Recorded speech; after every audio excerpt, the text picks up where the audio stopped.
Alright, I think they are in sync. This is a review for episode 6 of Dexter Original Sin. I'm actually trying to think right now how many times have I actually seen this show. I'm watching the previews right now. I always watch the previously on. And so, and the title, I want to say title, opening sequence, right? So, there was something that I forgot to mention when I did episode 5. And it was a scene when Dexter talked with Sarah Michelle Gellar's character Tanya, Crazy Tanya. I'm not sure where that name came from, but they were talking about the horse races, and she was like, "Hey, what's going on with the horse?" And she was like, "Oh, they use this stuff." And yeah, when she told him where it was and about the horses and everything, then Dexter looked at his watch and was like, "I'm gonna go there." So he went to go to the horse track, and as he was going, there was a song that was playing. I believe that song. If anyone was looking for that song, because I know I was looking for it for a minute. This song, I don't know the name of it, but back in season 3 of Dexter, when they were making the soundtrack, they produced the first season, or they produced the second and the third seasons, and in one soundtrack, from what I remember. Um, but also there was some tracks, like half of the tracks of the season 3 soundtrack was released separate from the seasonal soundtrack. So you have season, 1, 2, 3, 4, 5, 6, 7, 8. But then there's another soundtrack, and it was produced by John Lick, um, which was Daniel Lick's brother. I cannot remember right now exactly what it's called. I believe it's called S3 or something like that. But yeah, that Halloween episode, the episode played on a Halloween episode in season 1, and I was looking for it for forever. This Halloween Dexter song, and they played it in episode 5 of Original Sin. So yeah, if anyone's looking for that song, and you have all the season soundtracks and you can't find it, it's because it was made by John Licht, and it's on a different uh album. You know what? The title credits are rolling right now. My phone should continue to record. There goes the title card of the episode. No, my laptop just went black for some reason. Um, the joy. Right, let me see.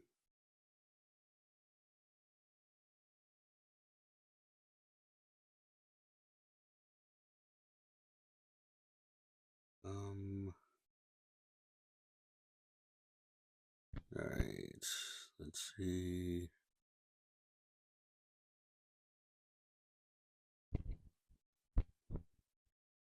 Wait, okay, these are all this. Oh, okay, yeah, so these are all the soundtracks from season 1. Here's season 2.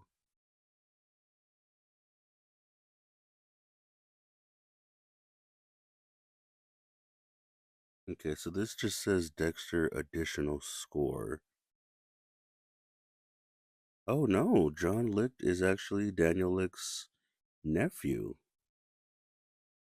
Yeah, there's this kid is actually being kidnapped right now. Yeah, so I remember when I was younger, my mom used to always yell at me. It was like, "Hey, you make sure you know what's going on. You make sure you know your surroundings." I'm like, "Why? You're all right." She's just like, "No, it might be a kidnapping or something. So always, keep your headphones off, especially in the house." So, yeah. Yeah, so it's interesting to see that on a show. Listening to headphones, not being aware. being drowned in technology, and then all of a sudden, um, yeah, bad things happen. Oh, I like how Deb is doing her thing. Okay, so it looks like this soundtrack is actually called Additional Score. And yeah, it was John Licht's. So yeah, if anyone's looking for it, it is called Dexter Additional Score. Type in S3. That's how I was able to really find these tracks a lot easier. Was by putting S3 John Licht. Anyway, so of course, if anyone knows about Dan Licht, I'll maybe talk about him more later. Also, now I need to talk about the episode.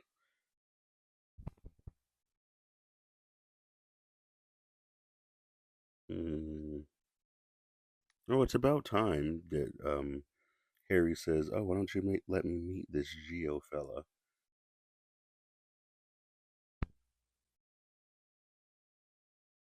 Every time I see this scene with the dome, it just reminds me of Modern Warfare 3. Yeah, that dome stage. I miss playing Call of Duty. I miss the feeling that I had playing it.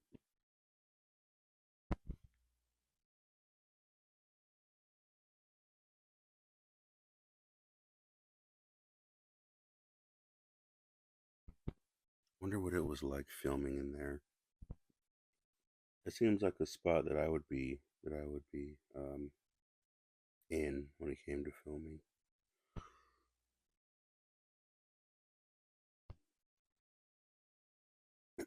You know what was weird is I seeing all these bodies, all these cases, and Dexter was doing his thing. I was like, why are they not solving anything? But then I was like, well, maybe they are solving. The show is about Dexter just doing his thing, doing his job, not the cops doing all their jobs.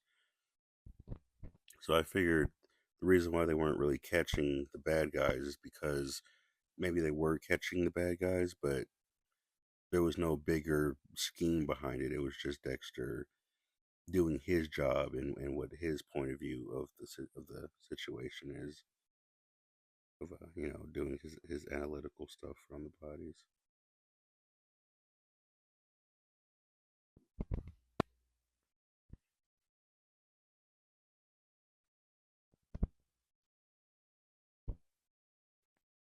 Here's Dexter using his what clairvoyance, one of his many psychic abilities. Dexter did develop some superpowers as the show went on. I remember I was watching through the episodes. He was getting away with some crazy stuff, like talking through open lines about murder when there were police around. He would be in one spot and one scene, and then all of a sudden he'll just be like across town or in the next city, be there in just like a few minutes. And it's like, isn't that a couple-hour drive?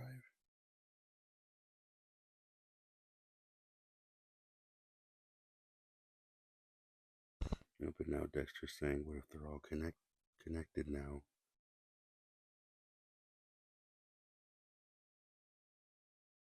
And so this right here, what Dexter's saying right here in this scene is actually what kind of motivated me. Is Dexter is making this hypothesis about um, how these three random murders could actually be connected together. And they were like, no, it's just mugging's gone wrong. And Dexter pulls out his water money, and he's like, no, these victims are connected. They're none of them were robbed. I wonder why the killer didn't do that. Get him a soda. nice little sodas, some chips after the kill, you know. Anyway, probably purposely wanted to leave evidence behind because that serial killer is just that cool. He just want to leave some evidence behind because I want to. My eyes itching. Yeah. Anyway, so that scene right there, it's an intimate scene now. How cute! I love how they use the oranges and the yellows and a little bit of red, but really some oranges and some yellows in the scene to really like bring out the color of passion and fire. If you know anything about the color spectrums, yeah, you have the yellow and the orange, which represent will and intimacy. So I love how they have those filters and these colors pretty strong here. It really shows that the two of them had a very powerful connection. And it wasn't just anything lustful, it was something much deeper. I like how they handled this story arc.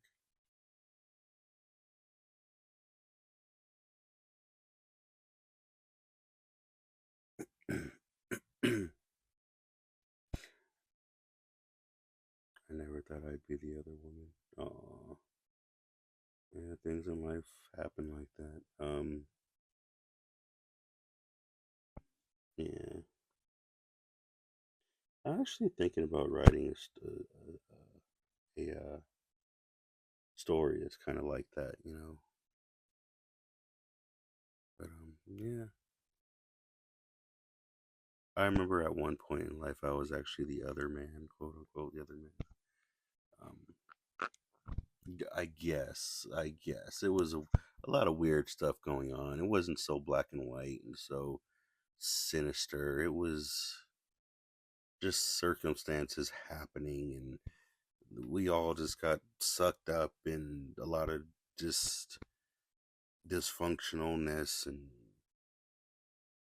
purposes in life, and it was just a lot of strange elements that just sort of happened, and the alignment of all of that just kind of made this weird messy triangle of a situation, and we didn't know what was going on, and it ended up being a whole.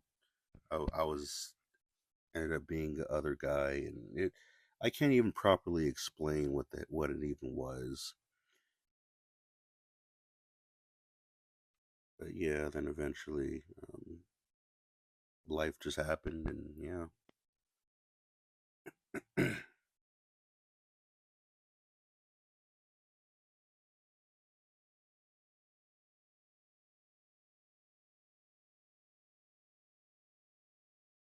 Wait a minute.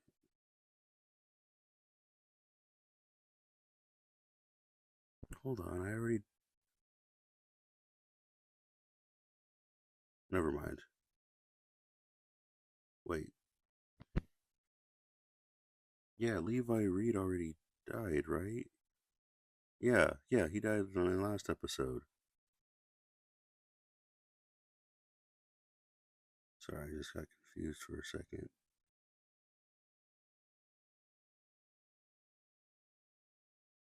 Oh, no, no, no, no, no. Okay, I watched The Kill last night when I was shuffling through the episode, but I didn't actually watch the episode itself. Okay. Okay, I was like, wait a minute, did I already do this episode? I was looking at my notes real quick. Anyway,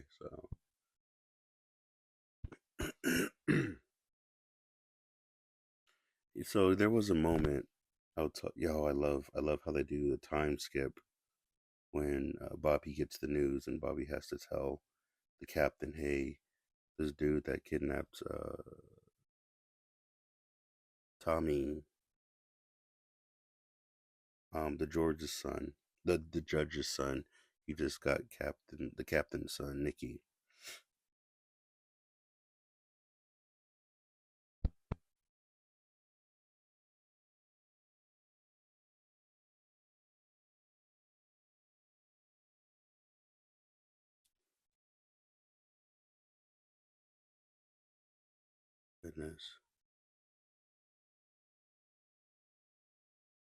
Sorry, they're having their little squabble now. Captain Spencer and the guy who hadn't his wife had an affair with. Yeah, this scene, this is hard having to give a description on what happened. Trying to being in a situation like this takes a lot of courage. It takes a lot of bravery. It's not so simple as this is what I saw or saying, I don't know if I'll be much help. You just have to have the courage to say something. You have to have the courage to look into the situations that you've been through or that you've gone through, and you gotta say, you know what, this hurts. It's terrible, but your guilt in this situation is not what needs to matter. It's not what matters. It's about what you can do, how you can be brave enough to relive that moment as best you can, and just have faith that going, as you're revisiting those feelings, that by reliving it, there's something on the other side waiting to make the situation better in some way, whether it's for others, for someone else, for you. You just have to have that courage and you have to have that faith to go back, do what you got to do, and just have faith in moving forward. Or even having faith in others after telling your story or sharing your story, having faith in others that they will take you or take the situation where it needs to go to get better and heal. You know, um, but yeah, watching that moment, that scene, yeah. Now here's Harry talking with Spencer because Harry understands. Oh my! That's why my laptop keeps going blank. My battery's dying. There was a scene.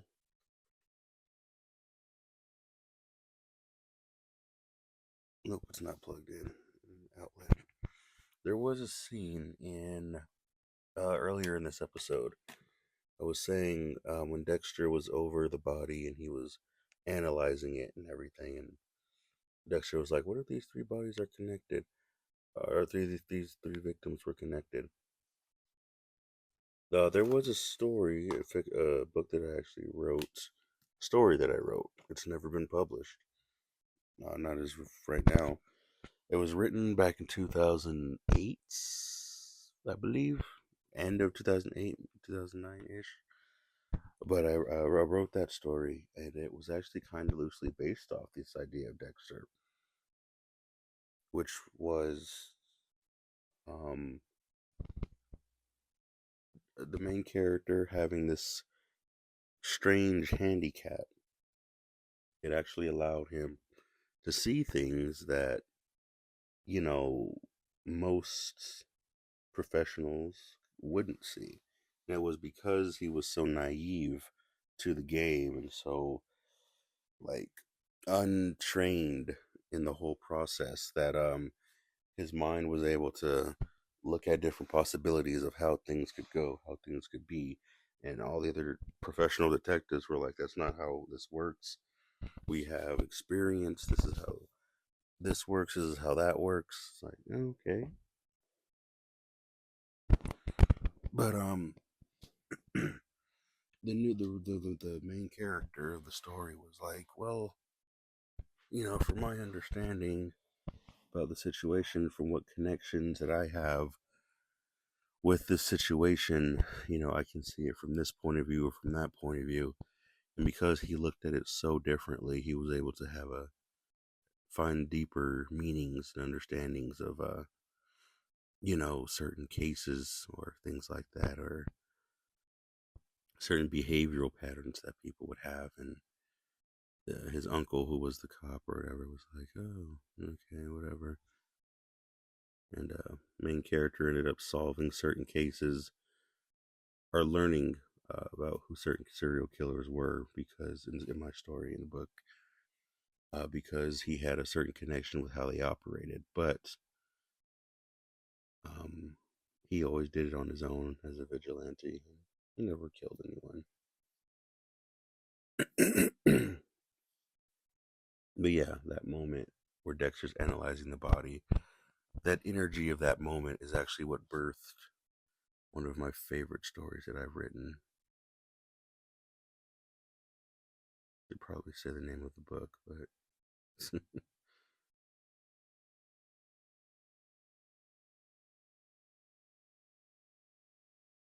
oh, the coffee room or the break room. It looks about the same.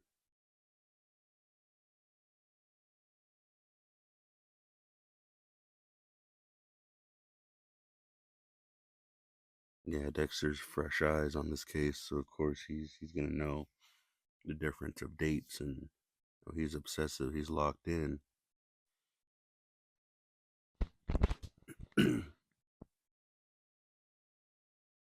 Here's Masuka. I like how Masuka's like, I'm the big man in charge around here.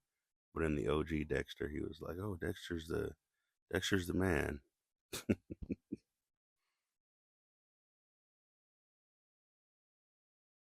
Oh, here we are with our different timeline. I like this filter. I like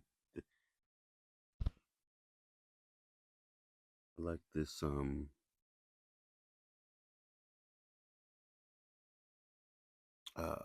yellow filter that they have when they do the 70s, um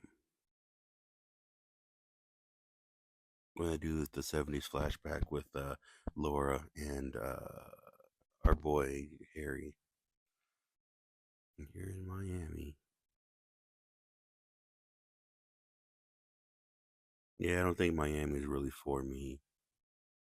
I saw a video where this, no, that was Australia, where this people were just couple were driving and a spider like got into their window or something and like crawled in, and the woman was just getting her hands and trying to capture the spider, and so casually, and then eventually it crawled on her arm, and they pulled over, she got out the car, and it was just crawling all over her back, and all over her arms, and it was just like she's just laughing about it, just like, oh, gotta get it off.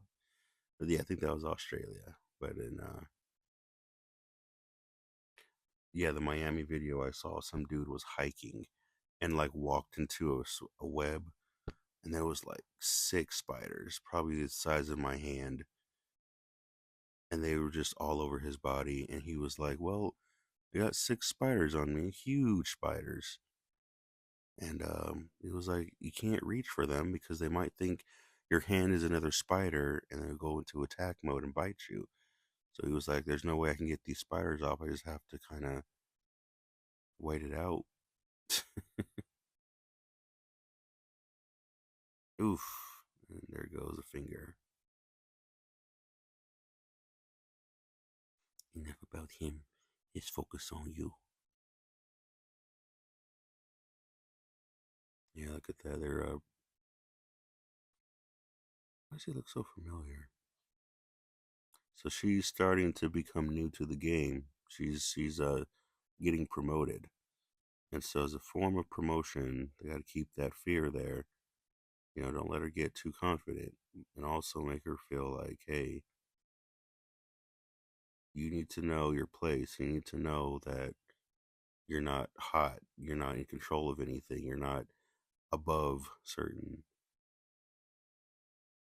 uh, methods that we do for our clientele, for our employees. Sorry, sorry, my inner writer tried to come out, and then I drew a blank. But yeah. So him making an example out of this man who got greedy and cut his finger off and gave it to Laura Moser. It was like a reminder of, hey, if you're gonna get greedy, if you're gonna do something shady in our business, just know that there's going to be consequences and you are going to get hurt. Introduce her to something new that's not too big, because you don't want to desensitize her mind too much. So cutting off a finger is just disturbing enough, so that way if you have to show any other methods, you can do more extreme things to push more fear. Anyway, that's what that scene was. This scene right here, happy scene. Yeah, so right here in this scene, Dexter or Patrick Dempsey, who Dexter's character, he, as they were ordering their food, Dexter orders a bunch of food, and he orders some wings. And I do not remember exactly what he said, but when he did this scene and he ordered the wings, he ordered them and said, "May I have like a?" He used a British term for wings, so he said, "May I have a?" Insert British term here, amount of wings. And then he did the scene and everything. They're just like, oh, he's like, oh wait, did I accidentally mess up? They're just like, yeah, you accidentally said a, they laughed at him for a little bit, but he was like, my bad.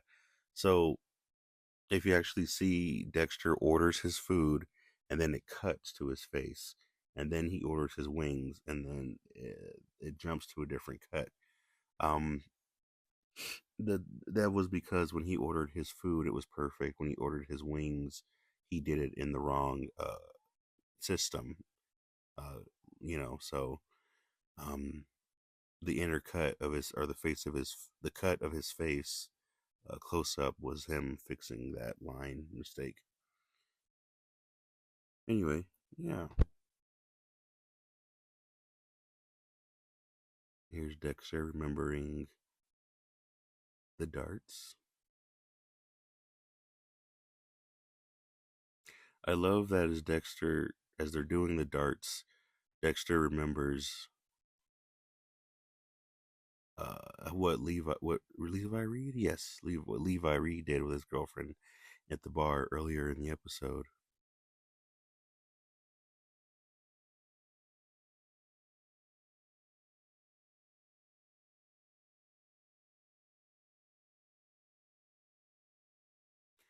So, yeah, Gio's yelling at this dude. I wouldn't be surprised if Gio actually hired this dude to purposefully run into them just to make himself look good. Like, I honestly think that's what he did.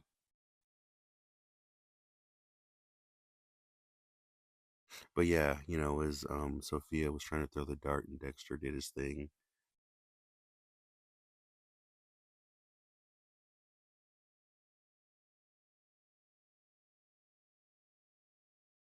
Drink too much coke.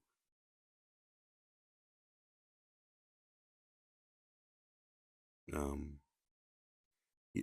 gosh, you know what? I think when Dexter did this scene where he puts his hand over her and then he goes into the bathroom,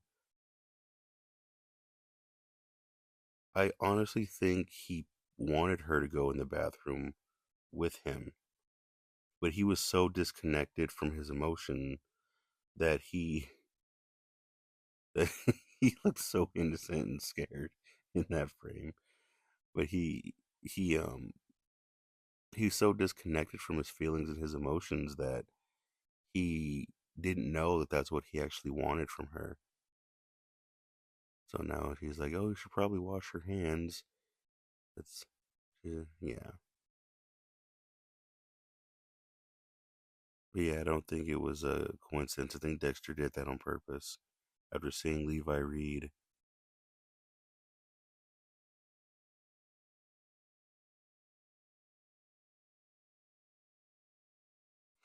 yeah. So anyway, when Dexter, yeah. So during that the Levi Reed scene, when they were doing the darts, whatever. I'm tripping over my words again. I don't know what I was gonna say. That is a nice vehicle. They're gonna hotwire it and mess it up.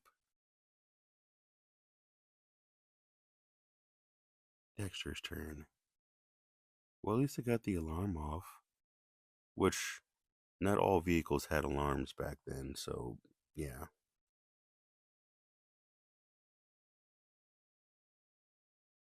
at least from what I remember. Having an alarm is something you had to install in the vehicle.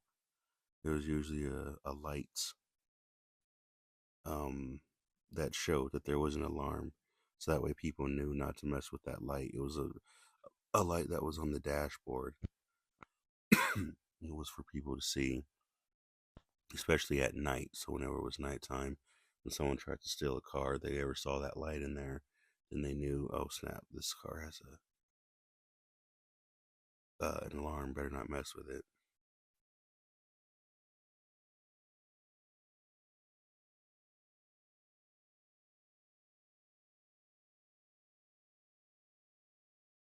Oh, oh, Sophia's asking Dexter to hang out tomorrow.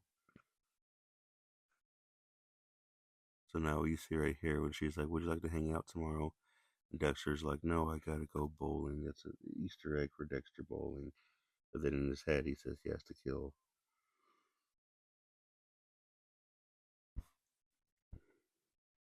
Yeah, Dexter's feeling something. He just doesn't know it. Just because you're disconnected from a part of yourself, that doesn't mean it's not there. And that's one thing I like that they explore in this show and in this episode is Dexter doesn't. It's not like Dexter doesn't have these emotions or these feelings. They are just more complicated. But on top of being more complicated, he's so disconnected that he doesn't feel them. But they are still there, active, and he does still feel the side effects of these deeper emotions and feelings. He just subconsciously feels them and not consciously feels them. So because he's not consciously aware of it, there is no reaction to it, and he thinks it's just a sense of numbness. That is just how the human mind works.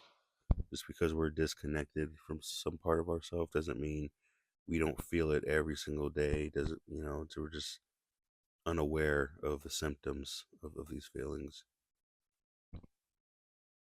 I was gonna say that I like the flashback when Levi Reed did his dart thing. So as Dexter was helping Sophia, you saw the flashback of Levi Reed doing it. I like that because it really shows that Dexter remembers that he was in this situation, and he recreated that situation that he learned from his stock. It really does bring the show into a more grounded state. The show makes it very important to keep the show very literal and grounded, and it doesn't have too many of these little, you know, open spaces for people to theorize about things. There are spaces, but they're like strategically put there. So, like, yeah, I like how this show does a very good job at keeping everything grounded and also keeping modern day audiences hooked in because of the low attention span and because people are so used to, you know, modern day videos and everything being so quick and everything. Definitely have to change the way that you write and direct in shows like this. If you want it to be successful, there are just certain methods you have to do to keep things afloat and keep your audience hooked in.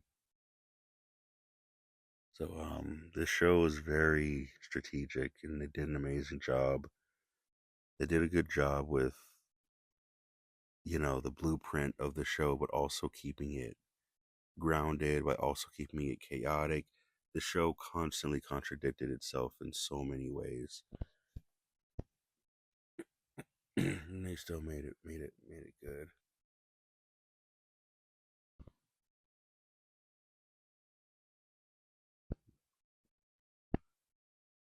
Do you like to meet your daughter?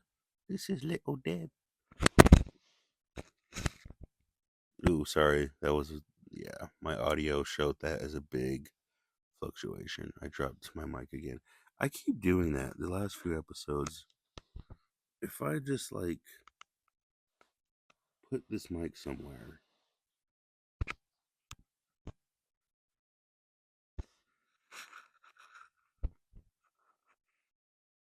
What if I just left it right there, just not touched it? Okay, well, that looks a lot better. This is little Deb.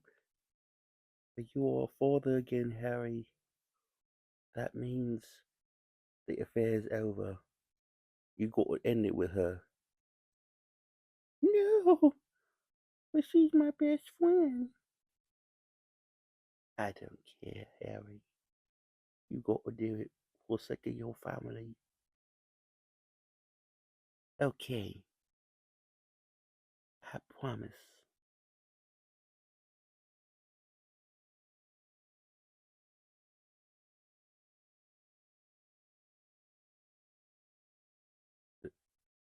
I promise. There he goes. Now he says it. It's over. Well, Harry is honest amongst his dishonesty, but he's old school, so he says it's over. Then it's like, okay,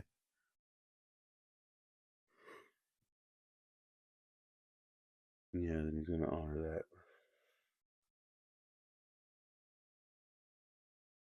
Okay, Dexter's doing bad guy stuff or doing his stuff. What's he doing? Oh, he's stalking our boy. Oh, this scene right here. As you can see, everyone is crossing the street, and here's Dexter crossing the street, and there's a truck that almost hits him. That truck, if you look carefully, is actually an ice truck, and that was a reference to the ice truck killer. That was actually so yeah, the killer from the first season of Dexter. That was actually him. And it was to show that the killer from the first season has actually been aware of Dexter for a while. So the interesting Easter egg right there. I missed it the first time I watched this. Second time I saw it.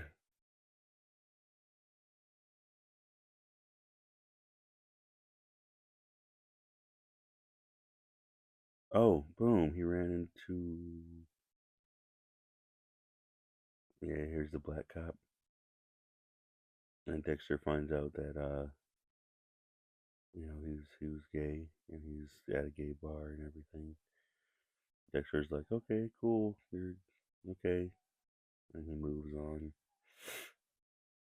Yeah, when you are the weird thing about having connections into parts of yourself,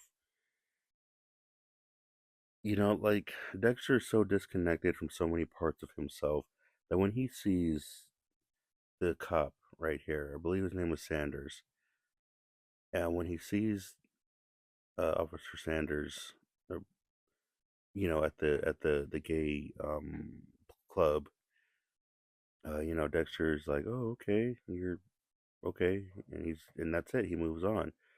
Well, with Dexter being so disconnected from that part of his brain that's really like, revolves around like judgment and perceptions and things like that. Dexter's so disconnected from her that he's just like, okay, cool. But if he was connected from that to that point, to that part of his mind, then it would be more easily to influence that part of his mind when it comes to judgment. So because he would be connected to that part of his mind that revolves around judgment, it would be more easy to influence and really control what that is and mold what that is, evolutionize it. So because Dexter is not connected to it, it remains at a default stagnant state that he can't really reprogram as much. So when he sees someone who's different, he's more like you're cool, you're in touch, you're secret. I have no feelings about this.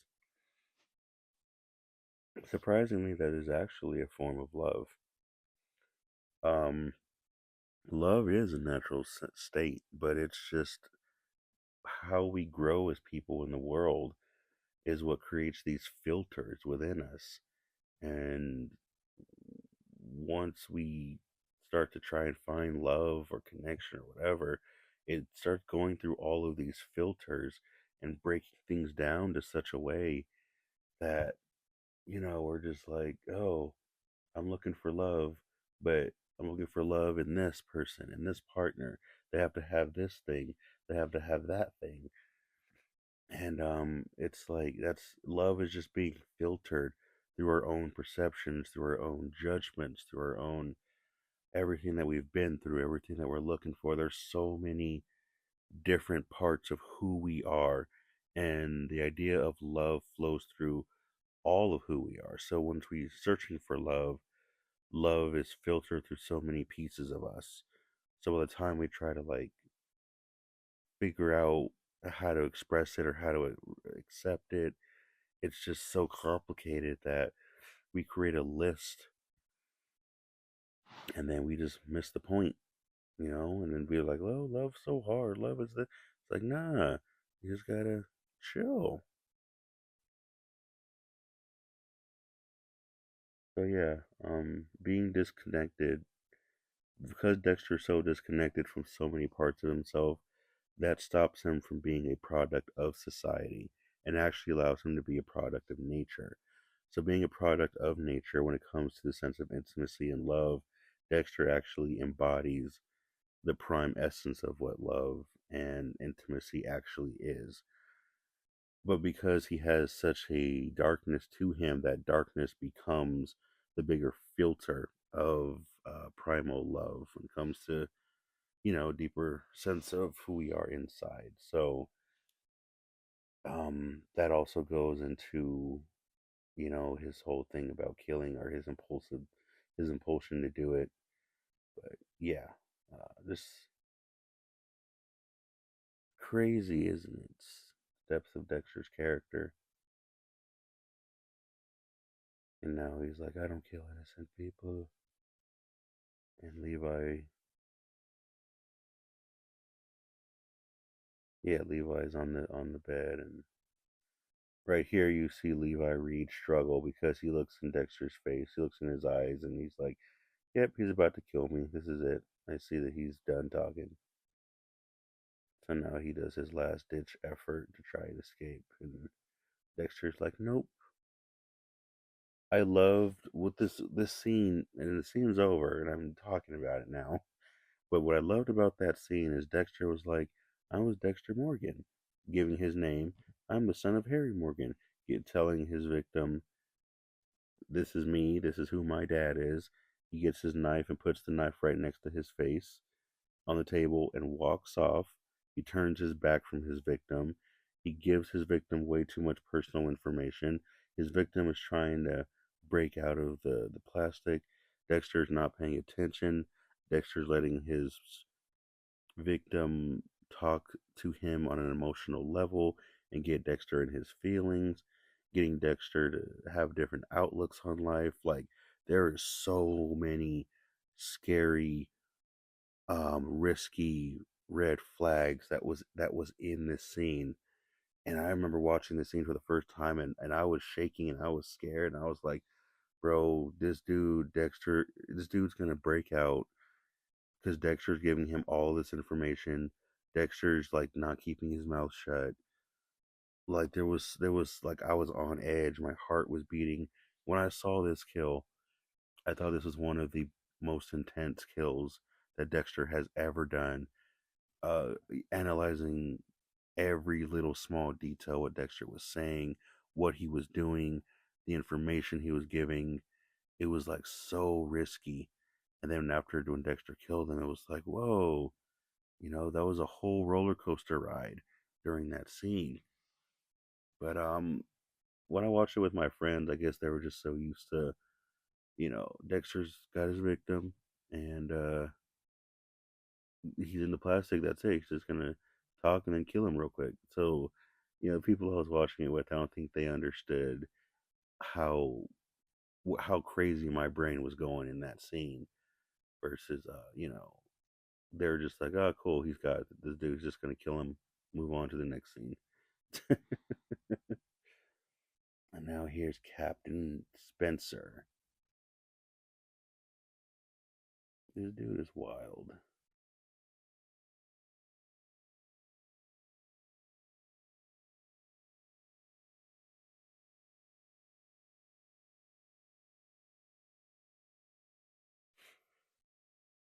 Uh, something just bite me? I swear I've been getting bit by stuff. It's just springtime. So yeah. Here's Captain Spencer. My son's been taken. Grr.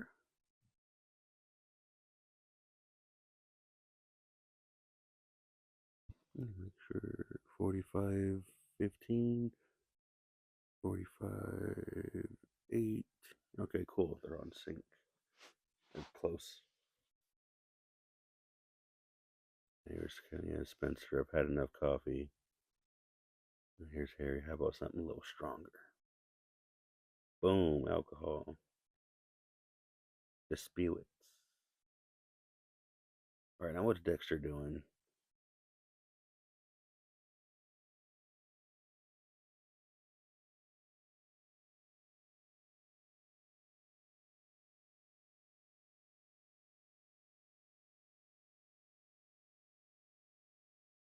I didn't do enough to keep him safe. Hard being a father. I really am interested to know what's going on. They just, man, this Captain Spencer character just, man.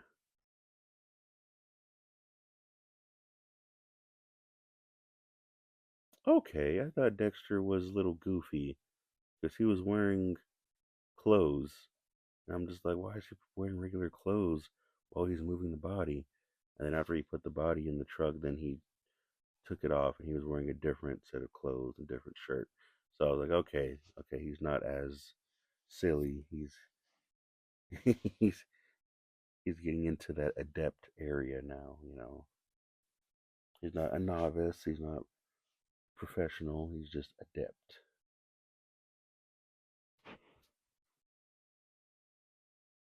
These guys are the best. Aaron Spencer. Okay, they're gonna get Nikki back. It's that look he gives, and he shakes his head like, yeah.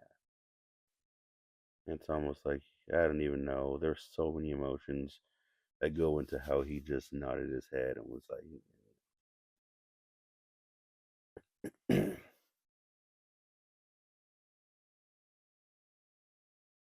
Ethan. Nikki says, "Let me out of here. I want to go home." And he's like, "Take this Lunchable. Eat."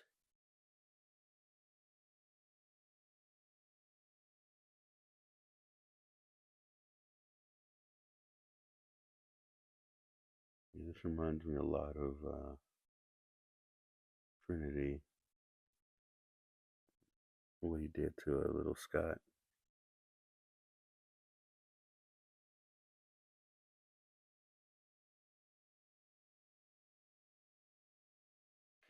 Look at that, Dexter found a place to dump his trash. And that's scary. Just where Dexter's at, the Everglades or whatever. The Glades. Yeah, and this is Dexter's third kill. This is the one that made him a serial killer. So this is what officially, yeah, made him an official serial killer. Now there's cops everywhere at his dumping ground, at his stash spot.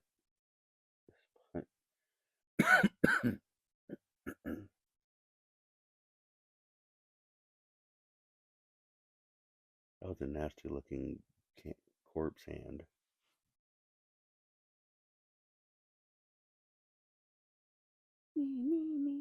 So now that we enter Isaac Levi Anthony as drunk guy. So now that we enter Dexter killing his third person, now there's a new threshold that Dexter has just entered as a character. And that new threshold, well, the next episode, I guess we'll talk about that. Pig Apple. That was someone's name on the credits. Wow. All right. Thank you for listening. This episode. Can't wait to do the next episode. Showtime.